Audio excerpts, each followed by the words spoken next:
ವೀಕ್ಷಕರೇ, ನಮ್ಮ ಚಳ್ಳಕೆರೆ ಟಿವಿಗೆ ಸ್ವಾಗತ. ಇಂದಿನ ಪ್ರಮುಖ ಸುದ್ದಿ.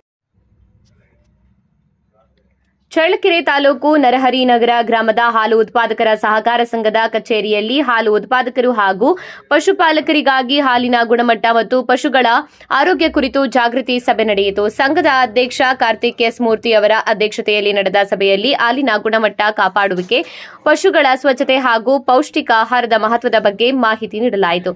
ಸಭೆಯಲ್ಲಿ ಮಾತನಾಡಿದ ಸಂಘದ ಮಾಜಿ ಅಧ್ಯಕ್ಷರು ಹಾಗೂ ಶಿಮುಲ್ ಜಿಲ್ಲಾ ನಿರ್ದೇಶಕರಾದ ಬಿಸಿ ಸಂಜೀವ್ ಮೂರ್ತಿ, ಉತ್ತಮ ಗುಣಮಟ್ಟದ ಹಾಲು ಉತ್ಪಾದನೆಗಾಗಿ ರಾಸುಗಳ ಆರೋಗ್ಯ, ಸ್ವಚ್ಛತೆ ಮತ್ತು ಒಕ್ಕೂಟದಿಂದ ದೊರೆಯುವ ಪಶು ಆಹಾರದ ಸಮರ್ಪಕ ಬಳಕೆ ಅಗತ್ಯ ಎಂದು ತಿಳಿಸಿದ್ದಾರೆ.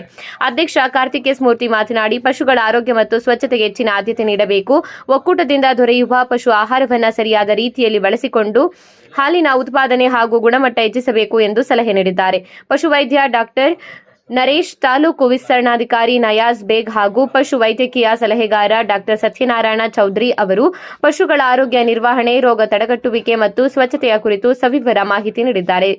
ಈ ಸಂದರ್ಭದಲ್ಲಿ ಸಂಘದ ಉಪಾಧ್ಯಕ್ಷ ಶಿವಣ್ಣ, ಸಂಘದ ಸದಸ್ಯರು, ಕಾರ್ಯದರ್ಶಿ ಸ್ವರೂಪ್, ಹಾಲು ಪರೀಕ್ಷಕ ಕುಮಾರಸ್ವಾಮಿ ಸೇರಿದಂತೆ ಹಲವರು ಉಪಸ್ಥಿತರಿದ್ದರು. ಸಭೆಗೆ ಆಗಮಿಸಿದ್ದ ಎಲ್ಲ ಸದಸ್ಯರಿಗೆ ಬೆಳಗಿನ ಉಪಹಾರದ ವ್ಯವಸ್ಥೆ ಮಾಡಲಾಗಿತ್ತು.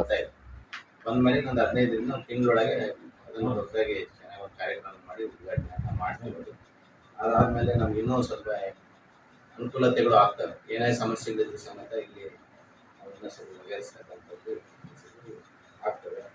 ಅದರ ಜೊತೆಗೆ ಜಾಬ್ ಕಟ್ ಇರ್ಬೋದು, ಮ್ಯಾಕ್ಸಿಮಮ್ ನಾವೆಲ್ಲ ನಮ್ಮ ಕೂಡ ಯಾರ್ಯಾರು ಕೇಳಿದ್ರೆ ಎಲ್ಲರಿಗೂ ಕೊಡಿಸ್ಕೊಬೇಕು.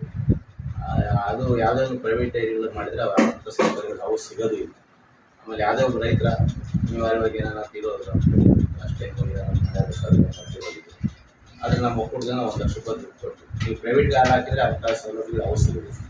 ಅದಕ್ಕೋಸ್ಕರ ನಿಮ್ಮ ವಿವರಣೆ ಬಿಟ್ಟಿದ್ವಿ. ಆಮೇಲೆ ಏನೊಂದು ಕಂಟ್ರೋಲ್ ಮಾಡ್ಕೊಳ್ಳೋದಕ್ಕೆ ಏನೇನು ಉಪಾಯಗಳು ಅಂತಂದರೆ ಎಲ್ಲ ವಿಚಾರಗಳನ್ನ ಮತ್ತು ಫೀಡಿಂಗ್ ಬಗ್ಗೆ ಆಗಲಿ ಏನಾದರೂ ಹೇಳಿದರೆ ನೀವು ಆದಷ್ಟು ಅದನ್ನು ನೀವು ಹೆಸರು ಹೇಳಿದಂಗೆ ತಿಂಗಳು ಅದನ್ನು ಕರೆಕ್ಟಾಗಿ ನೀವು ಪಾಲಿಸಿ ಮಾಡಿರಿ. 100ಕ್ಕೆ 99% 100% ಆಗುತ್ತೆ. ಯಾಕಂದರೆ ಈಗಾಗಲೇ ಪರಶುರಾಂಪುರದಲ್ಲಿ ಇದಕ್ಕಿಂತ ವರಷ್ಟು ಇತ್ತು. ಕಳೆದ ಒಂದು 10 ದಿವಸದ ಕೆಳಗಡೆ ಹೋಗಿ ಅಲ್ಲೊಂದು ಇದೇ ಥರನೇ ಇದು ಮಾಡಿ ಎಲ್ಲ ರೈತರು ಕೂರಿಸ್ಕೊಂಡು ಮಾಡಿದ್ಮೇಲೆ ಈಗ ಫುಲ್ ಇಂಪ್ರೂವ್ ಆಗೋದು. ನಮಗೆ ಆಶ್ಚರ್ಯ ಆಗುತ್ತೆ. ಪರಶುರಾಂಪುರ ಹೀಗೆ ಭಾಳಷ್ಟು ಬದಲಾವಣೆಗಳಾಗಿದ್ದಾವೆ. ಯಾಕಂದರೆ ಇವೆಲ್ಲ ಯಾಕೆ ಮಾಹಿತಿ ನಿಮ್ಗೆ ಹೇಳ್ತಾರಪ್ಪ ಅಂದರೆ ನಮ್ಗೆ ಸರಿಯಾದ ಮಾಹಿತಿ ಸಿಕ್ಕರೆ ಮಾತ್ರ ನಾವು ಇವನ್ನೆಲ್ಲ ಮಾಡ್ಲಿಕ್ಕೆ ಆಗೋದು. ಅದಕ್ಕೋಸ್ಕರ ಈ ಮಾಹಿತಿಯನ್ನು ನೀವು ಕರೆಕ್ಟಾಗಿ ಅನುಸರಿಸಿರಿ. ಸುಮ್ಮನೆ ಅನಾವಶ್ಯಕವಾಗಿ ನೀವು ಏನೇನೋ ಅವಸರ ಮಾಡ್ಕೊಂಡು ಲಾಸ್ ಮಾಡ್ಕೋಬೇಡ್ರಿ. ಈ ಇರ್ತಕ್ಕಂಥ ಫೀಡನ್ನು ಏನೇನಿದೆ ಅದನ್ನು ಹಾಕಿರಿ. ಒಳ್ಳೆ ಫೀಡ್ ಬರುತ್ತೆ, ತಗೊಳ್ರಿ, ಹಾಕಿರಿ, ಮಿಕ್ಸರ್ ಹಾಕಿ.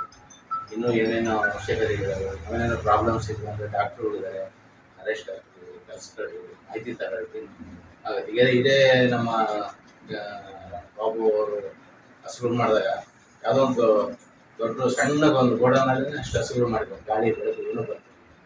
ಅವ್ರದ್ದು ಪಾಪ ಸುಮಾರು ಕಂಟಿನ್ಯೂಸ್ ಆಗಿ 8-10 ಶುಕ್ರು. ಕೊನೆಗೆ ಡಾಕ್ಟ್ರ್ ಹತ್ರ ಮಾಹಿತಿ ತಗೊಂಡಿದ್ದೆ ಅದನ್ನು ಬೈಲಲ್ಲಿ ಅವ್ರು ಕಟ್ಟಂಗೆ ಮಾಡಿ ಇದು ಮಾಡಿದ್ದಾರೆ. ಈಗ ಅವ್ರು ಚೆನ್ನಾಗಿ ಕ್ವಾಲಿಟಿ ಬರ್ತಿದೆ. ಅದು ಭಾಳಷ್ಟು ಇವು ತಾಂತ್ರಿಕ ಅಂಶಗಳು ಇರ್ತವೆ. ಅದನ್ನು ಸರಿಪಡಿಸ್ಕೊಂಡು ಹೋದ್ರೆ ಮಾತ್ರ ನಮಗೆ ಒಳ್ಳೆ ಕ್ವಾಲಿಟಿ, ಒಳ್ಳೆ ಗುಣಮಟ್ಟದ ಹಾಲು ಎಲ್ಲ ಕೊಡ್ಲಿಕ್ಕೆ ಆಗುತ್ತೆ. ಅದಕ್ಕೋಸ್ಕರ ಆದಷ್ಟು ನೀವು ಗುಣಮಟ್ಟದ ಹಾಲಿನ ಕಡೆ ಎಷ್ಟು ಕೊಡ್ರಿ.